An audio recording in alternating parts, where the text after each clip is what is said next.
Hello friends, welcome to another video. आज की video में हम बात करने वाले हैं ऑपरेटर्स के बारे में।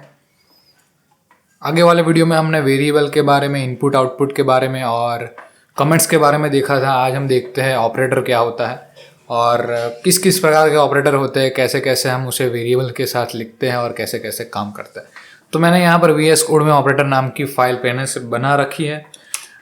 पहला ऑपरेटर आपको सिखाना चाहूँगा मैं, एरिथमेटिक ऑपरेटर।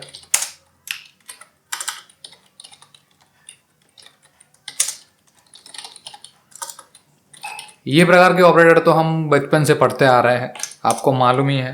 मैं एक बार याद दिला दूँ तो आपको हाईलाइट हो जाएगा। प्लस, माइनस, डिवीजन और मॉड्यूलो, ये जो चार ऑपरेटर है इसे कहते हैं एरिथमेटिक ऑपरेटर। और ये बहुत ही बेसिक से ऑपरेटर है, आपको पता है इनका यूज़ क्या है। यहाँ पर माइनस लिखना था मुझे, सॉरी। तो ये चार ऑपरेटर्स है। पहला ऑपरेटर जो है वो चीज़ों को ऐड करने के लिए काम आता है, जैसे आपको मालूम है माइनस पता है और मॉड्यूलो भी पता है। और एक और चीज़ आती है मल्टीप्लिकेशन, जो मल्टीप्लाई करने के काम आता है, वो तुम मालूम ही है। ये शायद आपके लिए नया हो सकता है, मॉड्यूलो ऑपरेटर जो रिमाइंडर देता है डिवीजन में।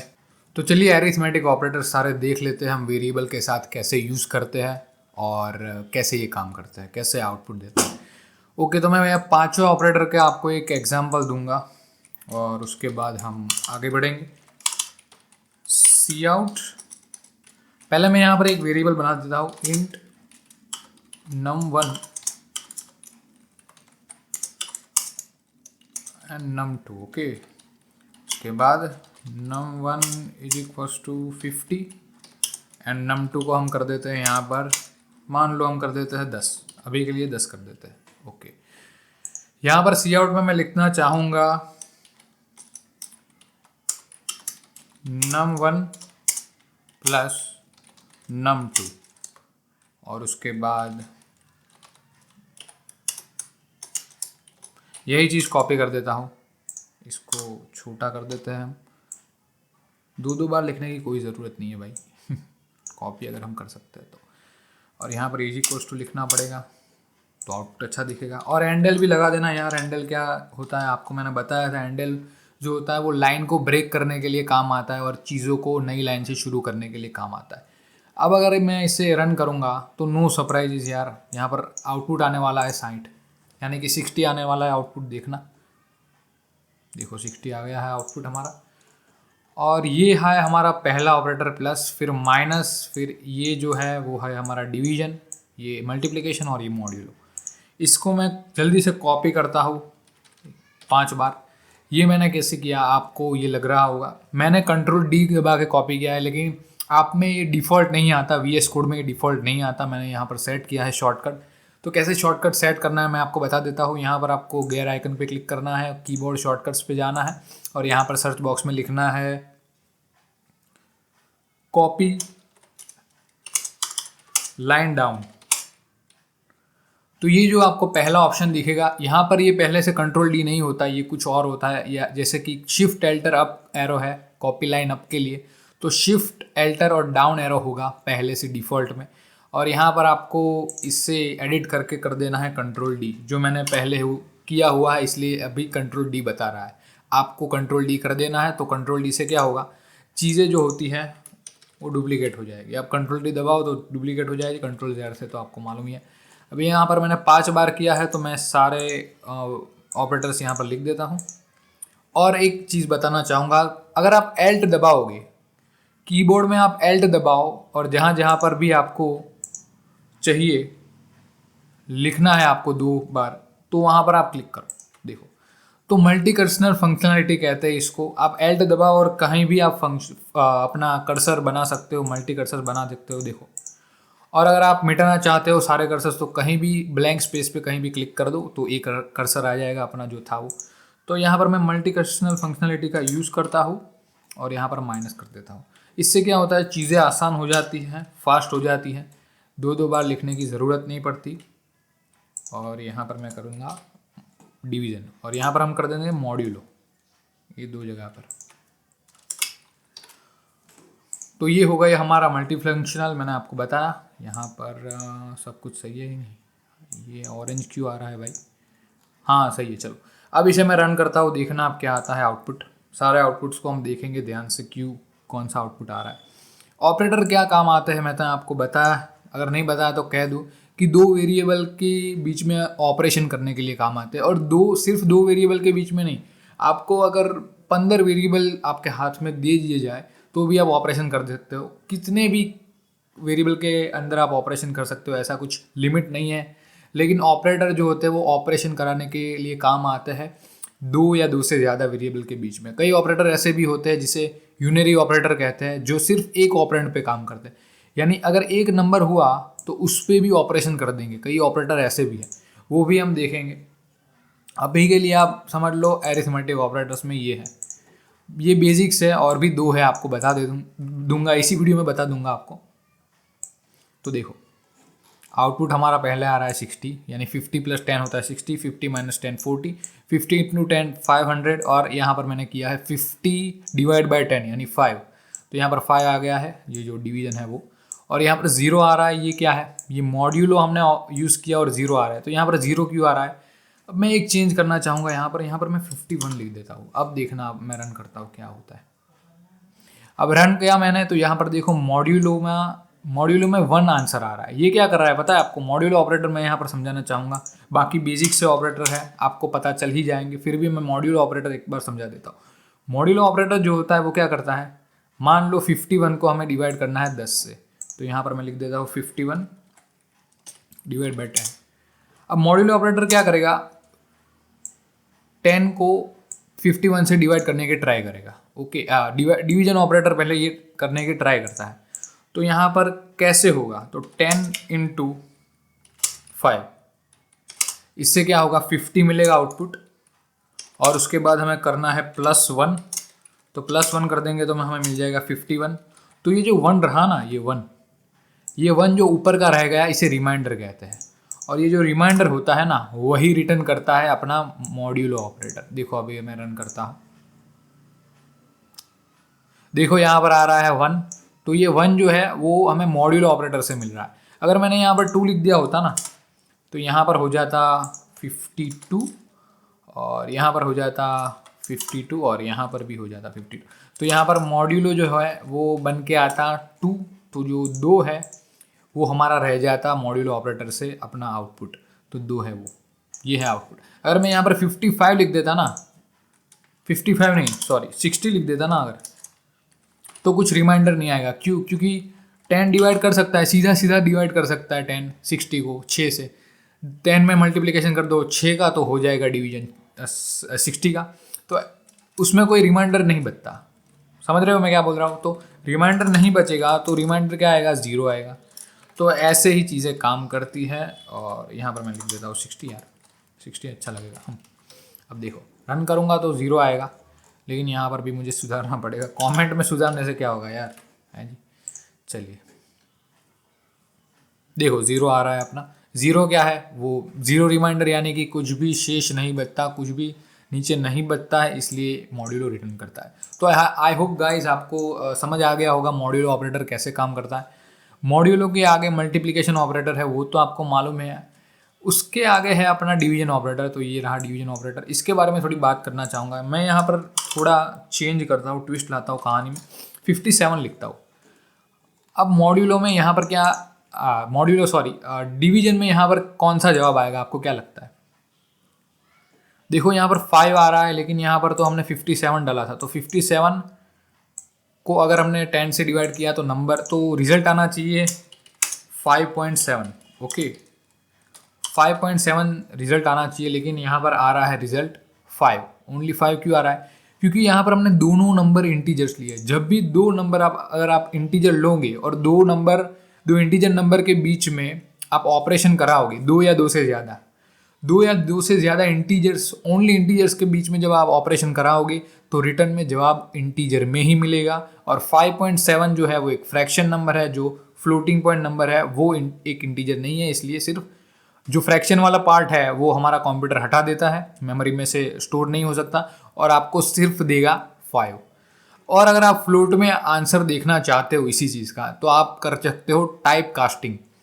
टाइप कास्टिंग क्या होता है कि मान लो इंटीजर में आंसर मुझे मिल रहा है और मुझे चाहिए फ्लोट में, सिर्फ देखना है मुझे फ्लोट में, तो मैं फ्लोट में देख भी सकता हूँ, और अगर फंडामेंटली चेंज करना है किसी वेरिएबल का टाइप को तो मैं चेंज भी कर सकता हूँ, ऐसा कुछ नहीं है। तो इंट को मुझे फ्लोट में कन्वर्ट करना है तो मैं टाइप कास्टिंग कैसे करूँगा, चलिए देखते हैं। मान लो ये एक एक्सप्रेशन है। एक्सप्रेशन क्या होती है मैं आपको बता देता हूँ। एक्सप्रेशन, ओके, मान लो मैं यहाँ पर करता हूँ 7+45 × 56 प्लस हमारा जो है number 1 minus number 2 into number 2। तो ये सारी चीज़ें ये आप पूरा लंबा जो इक्वेशन है ना, इसे एक्सप्रेशन कहते हैं। एक्सप्रेशन उस चीज़ को कहते हैं जो लास्ट में एक वैल्यू प्रोड्यूस कर सके।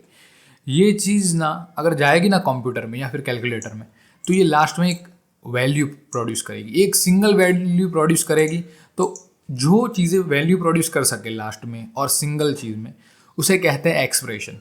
तो मान लो ये भी एक एक्सप्रेशन है, क्यों? क्योंकि ये लास्ट में सिंगल वैल्यू प्रोड्यूस कर रही है। समझ रहे हो मैं क्या बोल रहा हूँ? सिंगल वैल्यू प्रोड्यूस कर रही है, इसलिए ये एक्सप्रेशन है। तो एक्सप्रेशन के आगे और पीछे की तरफ आपको लगा देना है पैरेंथेसिस। तो मैंने लगा दिया पैरेंथेसिस। ये टाइप कास्टिंग की बात कर रहा हूँ अभी के लिए। और यहाँ पर आपको लिख देना है फ्लोट। क्यों? क्योंकि मैं फ्लोट में देखना चाहता हूँ यार रिजल्ट को, इसलिए। तो देखना रिजल्ट क्या आएगा। 5.7 आना चाहिए अब, क्योंकि मैंने टाइप कास्ट कर दिया है। अभी भी 5 आ रहा है, कोई दिक्कत है शायद? ओके, सॉरी, ऐसा नहीं करना था। आपको फ्लोट के आगे लिखना, फ्लोट आगे लिखना है एक्सप्रेशन के, और उसके आगे पीछे पैरेंथेसिस लगा देना है। इसमें 2 मेथड होती है। दूसरी मेथड ऐसी है कुछ जिसमें मैंने एरर दी, देखो 5.7 आ गया। दूसरी मेथड ये है कि मैं ऐसे भी कर सकता हूँ, और एक मेथड जो मैं आपको बताना चाहूँगा, ये मेथड है दूसरी मेथड। और यहाँ पर है फ्लोट। अब देखना, अब आउटपुट 5.7 आना चाहिए, और आ गया है हमारा 5.7। तो ये 2 मेथड है टाइप कास्टिंग करने के लिए। फ्लोट में से इंट में कन्वर्ट कर सकते हो, और इंट में से फ्लोट में भी कन्वर्ट कर सकते हो। ऐसा कुछ नहीं है कि एक ही में से एक ही में, ठीक है।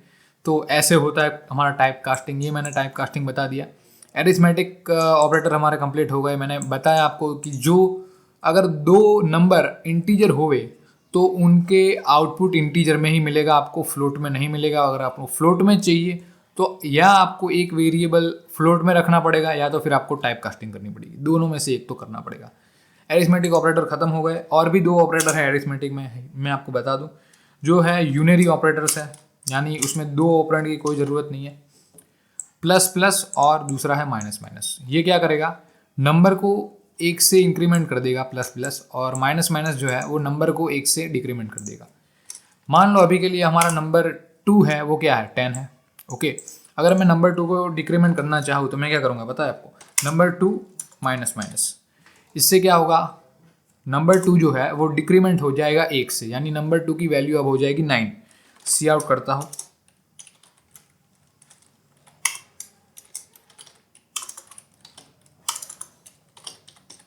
ओके, अब देखते हैं हम। देखो 9 आ गया है यहाँ पर हमारा वैल्यू। तो ये क्या कर रहा है, नंबर 2 को 1 से डिक्रीमेंट कर दे रहा है। ओके, वैसे मैं इंक्रीमेंट भी कर सकता हूँ, नंबर 2 प्लस प्लस। अब मैं रन करता हूँ, देखो 10 आ गया। ओके, पहले डिक्रीमेंट किया फिर इंक्रीमेंट किया। तो ऐसे ऑपरेटर्स को बोलते हैं हम, ये जो आप देख रहे हो इसे इंक्रीमेंट ऑपरेटर बोलते हैं, और इसे डिक्रीमेंट ऑपरेटर बोलते हैं। इंक्रीमेंट ऑपरेटर 1 से इंक्रीमेंट करता है, डिक्रीमेंट ऑपरेटर 1 से डिक्रीमेंट करता है, और कुछ नहीं करता। बहुत ईजी चीज़ है। आप आगे भी लगा सकते हो और पीछे भी लगा सकते हो, ऐसा कोई रूल नहीं है। लेकिन जो पीछे लगाते हैं ना, पीछे जो ऑपरेटर्स लगाते हैं उसे कहते हैं पोस्ट फ्लिक्स। ओके, और हम पहले लगाते हैं उसे प्री प्री कहते हैं, प्री। तो प्री डिक्रीमेंट ऑपरेटर अगर मैं आगे लगा दूं तो इसे कहा जाएगा pre decrement operator. Pre decrement operator, decrement का मतलब होता है कम होना, और मैंने पीछे यहाँ पर प्लस लगाया है तो यहाँ पर हो जाएगा प्री इंक्रीमेंट ऑपरेटर। इंक्रीमेंट, ओ यहाँ पर स्पेलिंग गलत हो गई, होता है यार, इंसान वो गलती हो जाती है कई बार। चलिए यहाँ पर देखो 10 आ जाएगा, तो उससे तो कोई फ़र्क नहीं पड़ेगा, मैंने तो कमेंट ही लगाई है, मैंने क्यों आउटपुट रन किया मुझे नहीं मालूम, चलो कोई बात नहीं। ओके, तो प्री डिक्रीमेंट ऑपरेटर कहते हैं इसे, क्योंकि मैंने आगे लगाया है, यहाँ पर मैंने प्लस पीछे लगाया है, तो इसे कहते हैं प्री इंक्रीमेंट ऑपरेटर। ओके, और कुछ ज़्यादा है नहीं यार ऑपरेटर्स में अगर देखने जाओ तो आप। ओके, तो ये हो गया हमारा एरिथमेटिक ऑपरेटर। अब हम आगे बढ़ते हैं इससे, एरिथमेटिक ऑपरेटर हमारा ख़त्म होता है यहाँ पर। अब मैं आपको समझाना चाहूँगा जिसे कहते हैं कंपैरिजन ऑपरेटर। Comparison operator.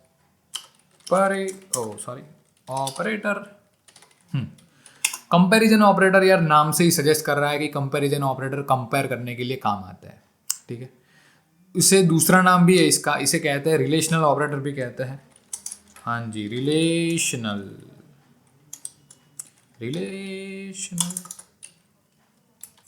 तो इसे रिलेशनल ऑपरेटर भी कहा जा सकता है। मुझे स्पेलिंग नहीं आती थी, मुझे गूगल करनी पड़ी, सॉरी यार, ऐसा नहीं था। क्या होता है यार, मैं जब रिकॉर्डिंग करता हूँ तो थोड़ा नर्वस हो जाते हैं तो स्पेलिंग भूल जाता हूँ, ऐसा कुछ नहीं। बाकी मुझे याद थी, अगर पेन और पेपर दिया होता तो मैं लिख देता। चलो कोई बात नहीं, अब आगे जाते हैं। रिलेशनल ऑपरेटर्स में होते हैं 6 प्रकार के ऑपरेटर। एक है लेस देन, एक है ग्रेटर देन, एक है लेस देन और इक्वल टू, एक है ग्रेटर देन और इक्वल टू, एक है डज नॉट इक्वल टू, और एक है equal to equal to. Equal to का मतलब इसे सिर्फ इक्वल टू बोलो तो भी प्रॉब्लम नहीं है।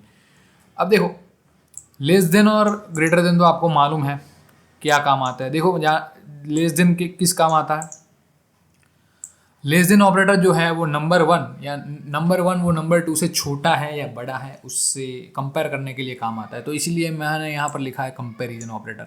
अब मान लो मैं यहाँ पर चीज़ें बदल देता हूँ, ये फ्लोट हम हटा देते हैं यार, अब टाइप कन्वर्जन की कोई ज़रूरत नहीं है। अब हम कंपैरिजन ऑपरेटर पढ़ने वाला है इसलिए। ओके, अब मैं यहाँ पर क्या करता हूँ, इसे भी डिक्रीमेंट इंक्रीमेंट भी इसे कमेंट आउट कर देता हूँ। ओके, आसान हो जाएगी चीज़ें यार। अब मैं क्या करता हूँ, नंबर 1 को नंबर 2 से कंपेयर करने के लिए पहले लेस देन सिंबल लगाते हैं हम, ग्रेटर देन सब कुछ लगा देते हैं एक साथ।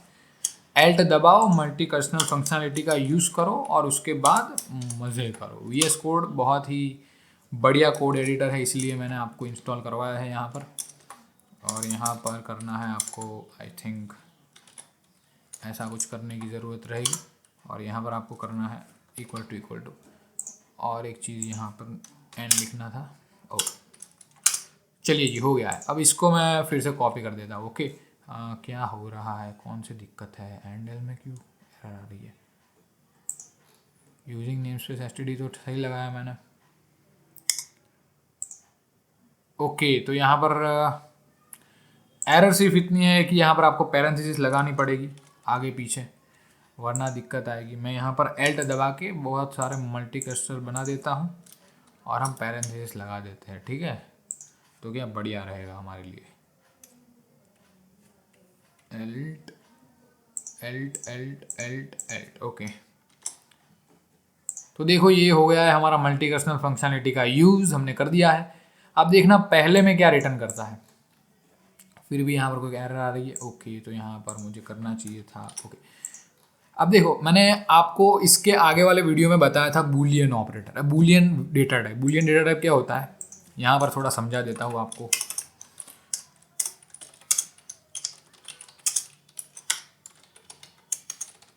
तो बूलियन डेटा टाइप होता है वो सिर्फ ट्रू या फॉल्स दोनों में से एक ही वैल्यू को होल्ड कर सकता है। मालूम था आपको बुल, और ये ट्रू हो सकता है और फॉल्स हो सकता है, दोनों में से एक ही हो सकता है। और ट्रू का मतलब होता है 1, वो तो मैंने आपको बताया था, और फॉल्स का मतलब होता है 0। ओके, तो ट्रू और फॉल्स दोनों को हम देखेंगे एक एक बारी बारी से। पहले क्या है, नंबर 1, यहाँ पर डज नॉट इक्वल टू लिखना चाहिए था मेरे को, सॉरी। हाँ, बहुत गलती हो रही है यार आज। चलिए अब देखो, ट्रू या फॉल्स दोनों में से एक ही रिटर्न करेगा। और ट्रू के लिए मैंने आपको वैल्यू बताई थी कि ट्रू हमेशा 1 रहता है और फॉल्स जो होता है वो अपना हमेशा 0 होता है। ओके, तो यहाँ पर मैं प्रोग्राम को रन करूँगा और उसके बाद आउटपुट हम समझेंगे थोड़ा ध्यान से, करीब से। देखो 0 1 0 1 0 1। ओके, थोड़ा आउटपुट समझने की कोशिश करते हैं हम थोड़ा। अरे यार, ओके, हाँ, तो पहला आउटपुट यहाँ पर 0 आ रहा है। क्यों 0 आ रहा है? क्योंकि 57 है वो 10 से छोटे नहीं है। यहाँ पर देखो, number 1 is less then number 2, तो नहीं है भाई, नहीं है, छोटा नहीं है नंबर 1, इसलिए यहाँ पर 0 आ रहा है। 0 का मतलब होता है false. Number 1 is greater than number 2, हाँ ये सही बात की आपने, तो यहाँ पर आया 1।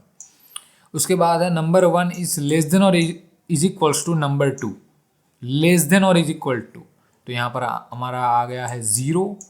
0 का मतलब होता है फॉल्स, तो ये फॉल्स हो रही है कंडीशन। और यहाँ पर ये ग्रेटर देन और इक्वल टू है, ये तो आपको समझ में आ गया होता है, लेस देन और ग्रेटर देन इक्वल टू। अब मैं बात करना चाहूँगा इस दो ऑपरेटर की। ये दो ऑपरेटर शायद नए हो सकते हैं आपके लिए। देखो, दो ऑपरेटर जब दो इक्वल्स टू होते हैं ना, तो दो नंबर को कंपेयर करने की काम आता है कि अगर दो इक्वल होवे, दोनों वेरिएबल अगर इक्वल होते हैं तो यहाँ पर ट्रू रिटर्न करता है, बाकी फॉल्स रिटर्न करता है। देखो, नंबर 1 की वैल्यू क्या है यहाँ पर 57 है और नंबर 2 की वैल्यू 10 है। तो देखना, अब आउटपुट में आपको बताता हूँ। इक्वल्स टू, तो यहाँ पर 0 आ रहा है। क्यों? क्योंकि दोनों वेरिएबल की वैल्यू इक्वल नहीं है। अगर इक्वल होती तो 0, तो 1 आ जाता। ओके, और एक चीज़ है यहाँ पर, देखो ध्यान से, ये जो आप देख रहे हो ना, number 1 does not equal to number 2, ये ट्रू तब रिटर्न करता है, ये 1 तब रिटर्न करता है जब दोनों वेरिएबल की वैल्यू सेम ना हो। दोनों वेरिएबल की वैल्यू सेम ना हो तब रिटर्न करता है, और इसे कहता है डज नॉट इक्वल टू। यानी number 1 does not equals to number 2। Okay, number 1 does not equal to number 2, तो ट्रू है। क्यों ट्रू है? क्योंकि इक्वल नहीं है, इसलिए कंडीशन ट्रू हो रही है, तो यहाँ पर 1 आ रहा है। और अगर इक्वल होते तो यहाँ पर फॉल्स आता। देखो, यहाँ पर मैं 57 लग दूँ तो दोनों इक्वल है, तो यहाँ पर पूरी कंडीशन ही चेंज हो जाएगी। देखना आप, यहाँ पर 0 आ रहा था ना इसमें, अब यहाँ पर 1 आएगा और यहाँ पर 0 आ जाएगा। देखो, रन करता हूँ फिर से एक बार, इसको ऊपर ले देते हैं। ओके, कहाँ गया आउटपुट भाई? देखो, तो पूरे जज्बात बदल दिए, हालात बदल दी, ठीक है, जो भी बदलना था हमने बदल दिया है, और यहाँ पर चीज़ें बदल गई है। ओके, ये इक्वल है तो यहाँ पर 1 आ रहा है, ये इक्वल नहीं है वो फॉल्स है। क्यों? क्योंकि वो इक्वल है, इसलिए यहाँ पर 0 आ रहा है।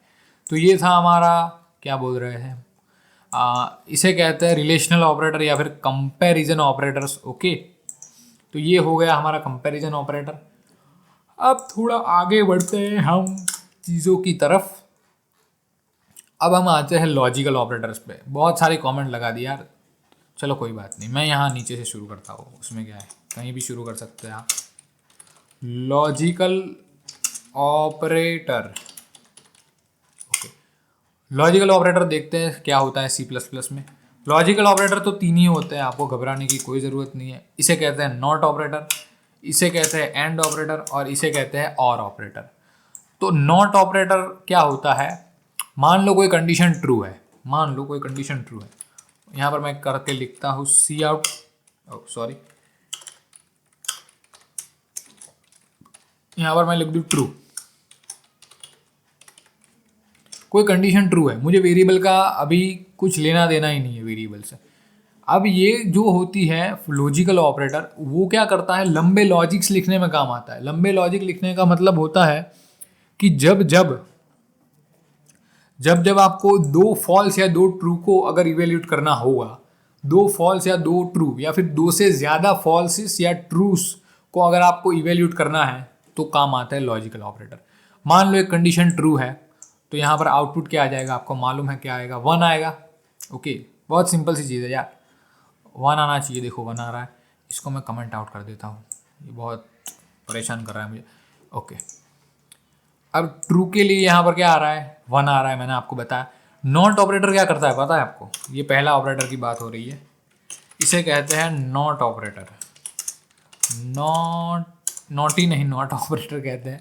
नॉटी का मतलब कुछ अलग हो जाएगा। नॉट ऑपरेटर जो होता है वो क्या करता है, ट्रू को फॉल्स कर देता है और फॉल्स को ट्रू कर देता है। जैसे कि यहाँ पर मैं लिख दूँ नॉट, तो देखना अब क्या आता है आउटपुट में 0 आएगा। क्यों? क्योंकि यहाँ पर हमने नॉट ऑपरेटर का प्रयोग किया है, तो ट्रू है उसको फॉल्स कर देता है और फॉल्स को ट्रू कर देता है। अनहोनी को होनी कर दे, होनी को अनहोनी, ऐसा है ये नॉट ऑपरेटर ना, ऐसा है। अब यहाँ पर मैं अगर फॉल्स लिख दूँ, ध्यान से देखना आप, तो क्या आउटपुट आएगा पता है? तो 1 आउटपुट आएगा। क्यों? 1 का मतलब होता है ट्रू, तो फॉल्स का उल्टा क्या हो जाता है? ट्रू हो जाता है, तो ट्रू आउटपुट आ रहा है। बहुत ही आसान है, बहुत ही आसान है। चलिए, ये तो हो गया हमारा पहला ऑपरेटर। दूसरा ऑपरेटर की बात करते हैं, जो है हमारा एंड ऑपरेटर। एंड ऑपरेटर इसे कहते हैं and operator, logical and operator भी कहते हैं, जो भी कहो कोई फर्क नहीं पड़ता, चीज़ तो एक ही है। काम आना चाहिए आपको, नाम से क्या रखा है। मान लो यहाँ पर मैं लिखता हूँ ट्रू एंड ट्रू, तो क्या आ जाएगा? क्या लगता है आपको? अगर मैं इसे रन करूँ, यहाँ पर एरर आ रही है, शायद मुझे पैरेंथेसिस लगाना पड़ेगा यार, ये बहुत परेशान कर रहा है मुझे। चलिए अब देखते हैं। ट्रू एंड ट्रू क्या आएगा? 1 आएगा। क्यों 1 आया? क्योंकि एंड ऑपरेटर जो होता है हमारा, वो अगर 2 कंडीशन ट्रू होएंगी तो आपको रिटर्न में ट्रू देगा, बाकी सारी कंडीशन में आपको फॉल्स देगा। उनको दोनों कंडीशन ट्रू ही चाहिए, तभी वो संतुष्ट होगा और आपको ट्रू देगा, वरना आपको फॉल्स दे देगा। तो मान लो मैं यहाँ पर कंट्रोल डी करके यहाँ पर लगा देता हूँ फॉल्स, ओके, और यहाँ पर भी लगा देते हैं हम, नहीं यहाँ पर नहीं लगाना था, चलो कोई बात नहीं, यहाँ पर लगा देते हैं false. False true false true true false true false, okay, यहाँ पर फॉल्स आएगा जी। ओके, अब देखना आप क्या रिजल्ट आ रहा है, एक करके समझाता हूँ आपको। 1 0 0 0, ये 1 तो आप भूल ही जाओ, ये तो दूसरा 1 है। ये 4 ही देखो आप अभी के लिए, क्योंकि मैंने लास्ट में यही लिखा था। ओके, तो देखो पहले यहाँ पर ट्रू एंड ट्रू, तो यहाँ पर 1 आ रहा है ट्रू एंड ट्रू के लिए। फिर है यहाँ पर फॉल्स एंड ट्रू, तो उसके लिए यहाँ पर 0 आ रहा है। यहाँ पर ट्रू एंड फॉल्स मैंने लिया, तो यहाँ पर 0 आ रहा है। और यहाँ पर फॉल्स एंड फॉल्स लिया, तो यहाँ पर 0 आ रहा है। यानी एंड जो ऑपरेटर होता है, वो अगर सारी कंडीशंस ट्रू रही तभी और तभी हमें देता है 1, तभी और तभी हमें देता है ट्रू। यहाँ पर और मैं अगर एंड करके ट्रू लिख दूँ, ऐसा नहीं है कि मैं 2 ही कंडीशन डाल सकता हूँ, मुझे जितनी पसंद हो उतनी कंडीशंस में डाल सकता हूँ। ओके, तो ऐसा नहीं होता। देखो true and true and true, तो 3 बार ट्रू आ गया है, फिर भी आएगा यहाँ पर 1, क्योंकि एंड ऑपरेटर होता है, उसको सारी कंडीशंस ट्रू चाहिए, सारी कंडीशंस। मान लो यहाँ पर मैं लिख देता हूँ, एक बार भी अगर मैं लिख दूँ फॉल्स, तो आप देखना क्या आता है। तो अब फॉल्स हो जाएगा। अब देखना, देखो यहाँ पर फॉल्स हो गया। क्यों फॉल्स हो गया? क्योंकि यहाँ पर मैंने एक बार फॉल्स डाल दी। लेकिन और ऑपरेटर थोड़ा दयालु है, और ऑपरेटर ऐसा नहीं है। और ऑपरेटर कहता है, इसे कहते हैं और ऑपरेटर।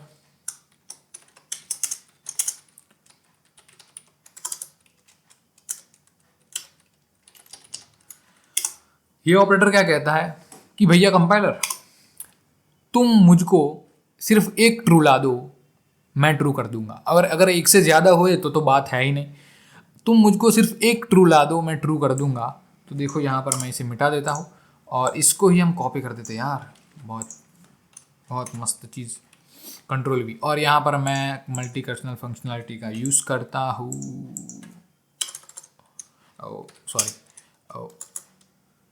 और यहाँ पर मुझे लगाना पड़ेगा ऐसा कुछ, यहाँ पर मैंने ई घुस दिया है, यानी गलती से। चलिए, अब अगर मैं इसे रन करूँगा तो आप देखना, मैंने कहा था कि तुम मुझे सिर्फ एक ट्रू दे दो, मैं ट्रू कर दूंगा। तो यहाँ पर भी ट्रू आएगा। क्यों? क्योंकि यहाँ पर एक ट्रू तो है ही, क्योंकि यहाँ पर एक से ज़्यादा ट्रू है, तो एक या फिर एक से ज़्यादा में ट्रू आएगा। और अगर एक भी ट्रू नहीं हुआ तब और फॉल्स देगा। और बहुत दयालु है, और ऑपरेटर जो है हमारा, वो बहुत ही दयालु ऑपरेटर है। वो क्या करता है? वो कहता है कि भाई मेरे, तू मुझे एक ट्रू दे दे, मैं तेरे को सारे ट्रू दे दूंगा, सारी कंडीशन ही ट्रू कर दूंगा। और एंड ऑपरेटर थोड़ा लालची है, वो कहता है कि भाई मुझे सारे ट्रू चाहिए तभी मैं ट्रू करूंगा। तो यहाँ पर फॉल्स एंड ट्रू है तो यहाँ पर 1 दे देगा, और यहाँ पर ट्रू एंड फॉल्स है तो यहाँ पर 1 दे देगा, और यहाँ पर फॉल्स एंड फॉल्स है तो यहाँ पर 0 देगा, यहाँ पर 0 देगा। क्यों? क्योंकि दोनों फॉल्स है यार। दोनों फॉल्स हो तो फिर और ऑपरेटर बेचारा चाहकर भी कुछ नहीं कर सकता। ओके, इसे मैं रन करता हूँ, देखना आप लास्ट वाले 4 रिजल्ट देखना। देखो ट्रू ट्रू ट्रू, और यहाँ पर 0 आ रहा है। 0 क्यों आ रहा है? क्योंकि यहाँ पर हमने फॉल्स और फॉल्स लिखा है, तो 0 ही आना था। ये था हमारा ऑपरेटर्स के बारे में। 3 प्रकार के ऑपरेटर देखे हमने, एरिथमेटिक ऑपरेटर्स, फिर रिलेशनल, कंपैरिजन ऑपरेटर और लॉजिकल ऑपरेटर्स। ओके, तो ये था ऑपरेटर के बारे में। आज की वीडियो में इतना ही रखते हैं। आगे वाले वीडियो में हम देखेंगे इफ एल्स और ये ऑपरेटर्स का यूज़ हम कैसे करते हैं कोडिंग में, क्योंकि ये बेसिक बिल्डिंग ब्लॉक्स है यार। अगर आपको ये नहीं आया ना तो आगे आपको कुछ नहीं आना है, ये बहुत ही ज़रूरी है। और भी एक ऑपरेटर होते हैं बिटवाइज ऑपरेटर, जो थोड़े कॉम्प्लेक्स हो जाते हैं, लेकिन मैं आपको बताऊंगा जब उसकी ज़रूरत पड़ेगी। तो वो आप अभी के लिए तो यूज़ नहीं करोगे प्रोग्रामिंग में, शुरू की दौर में हम यूज़ नहीं करते। जब हम एडवांस प्रोग्राम लिखेंगे तब हम देखेंगे बिटवाइज ऑपरेटर क्या होते हैं। तब तक के लिए टाटा बाय बाय। और चैनल को सब्सक्राइब नहीं किया है तो कर देना, अपने फ्रेंड्स के साथ शेयर करना ना भूले प्लेलिस्ट को। Thank you for watching this video.